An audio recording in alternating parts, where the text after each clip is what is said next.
think the original game was incredibly compelling because you could play all three characters, so you kind of got the story from different perspectives. You got your Marine story, which was fantastic, but also we allowed the player to see the world from the Predator's perspective as well as the Alien's perspective and get a different part of the same story. Technology's moved on a long time in the last 10 years. Visually, we're able to do the kinds of things we only dreamt about being able to do back on the original game.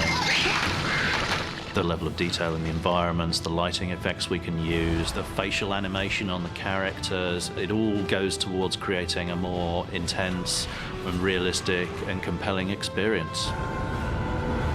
Obviously, having done the original version of the game, we've got a very solid gameplay foundation, but what we have to do is improve things and innovate where we can. The atmosphere of the original game was obviously a really big part of it. The fear of the dark, it's a very primal human thing. And that continues through to this one, but we're able to deliver an entirely new level of sophistication with the technology we have available now. Really excitingly, some people are still playing the multiplayer versions of the original game that we did all those years ago. What we tried to do is capture the essence of that in this new game and build on it with the new technology, build on it with the new graphics and the new gameplay.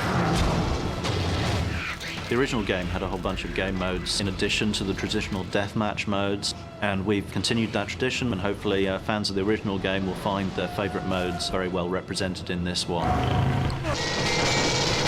People ask how long has the game been in development, and it's been something over 2 years now, but in many ways we've been developing it almost since the original game, like 10 years ago, at least the way it gestates in our heads. You know, we've been thinking about creating this game exactly the way we want it to be for a long time now. Real core values of this title are the fact that it's scary as hell, and that really hasn't changed. The gameplay is all about claustrophobia, about action, about fear. You know something bad is going to happen, but you don't know quite when.